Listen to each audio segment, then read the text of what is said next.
You wake up and you feel that heaviness behind your eyes, so you reach for the white can or maybe even a Red Bull because you saw that one crazy stunt on Instagram. You crack the tab. That psh sound is literally the best part of your morning.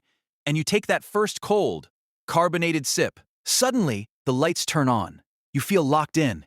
You feel like you can crush 8 hours of work in 3. You tell yourself this isn't an addiction, it's just optimization. It's like a cheat code.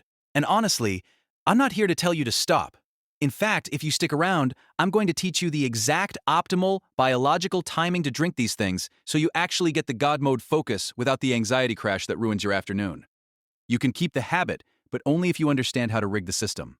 But first, if you want to actually master your own brain chemistry, instead of letting a can of fizz control your mood, hit that subscribe button.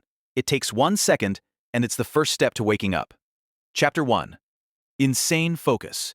Let's be real about why we love these things. It's not just the energy, it's the ritual. It's sitting down at your desk, putting on the headset, and having that glowing neon cylinder next to you like a mana potion.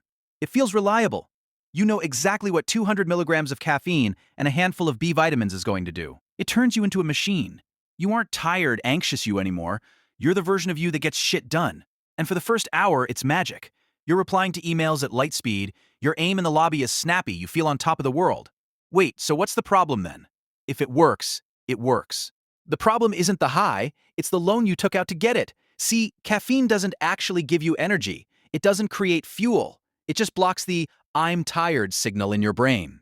You have this chemical called adenosine that builds up all day to tell you to sleep, and caffeine just parks a car in the parking spot so adenosine can't park there. But the adenosine doesn't go away. It keeps building up behind the dam, so when the caffeine wears off in the afternoon, the dam breaks, and you get hit with 10 hours of exhaustion all at once. That's why you crash hard at 2 p.m. That's why you feel like a zombie and reach for can number 2. But the new ones are healthy, right? They have zero sugar and fat-burning stuff. Chapter 2. The ad. Yeah, the marketing is genius. They slapped a fitness label on a stimulant cocktail. Just because it's clear and tastes like cucumber lime doesn't mean it's water. You're still dumping a massive dose of nervous system activators into your gut. And sure, it's better than drinking 50 grams of sugar. But let's look at your baseline. You know that feeling when you haven't had one yet? That irritation, that low-level headache? That's not your natural state. That is withdrawal. You have effectively lowered your baseline happiness so that you need to pay $3 just to feel normal. You're not paying for extra energy anymore. You're paying to remove the penalty debuff that the drink gave you in the first place. So I'm just trapped? I can't work without it? Chapter 3. Dopamine. You can, but your dopamine receptors are fried. You've been blasting your brain with high-voltage rewards for doing absolutely nothing. So when you try to work without it, everything feels boring. Life feels gray. You're training your brain that it shouldn't have to function unless it's marinated in taurine and sweeteners. Okay, so how do we fix it without being miserable? Here is the protocol I promised you. If you want to use this as a tool and not a crutch, you have to follow the rules. Rule number 1. Delay gratification. Do not drink it the second you wake up. Your cortisol is already high in the morning to wake you up naturally. If you drink caffeine then, you waste it and build tolerance. Wait 90 minutes. Let your body wake up, then hit the turbo button. You'll feel the buzz way more, and you won't crash as hard. Rule number 2 is the hard one. 1 a day, max. And take weekends off. You need to clear the system so your tolerance drops. If you drink 300 milligrams every single day, eventually 300 milligrams does nothing.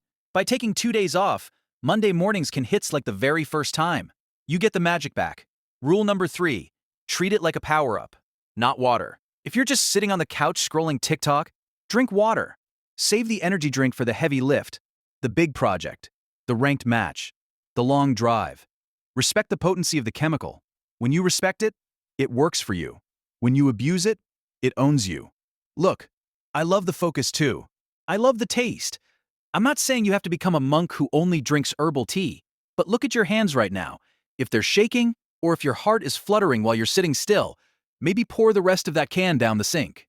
You might be surprised to find out that you're actually a pretty high-energy person naturally. You've just been drowning yourself in the fake stuff for so long you forgot what real power feels like. Try the 90-minute rule tomorrow. See what happens. You might just wake up for real.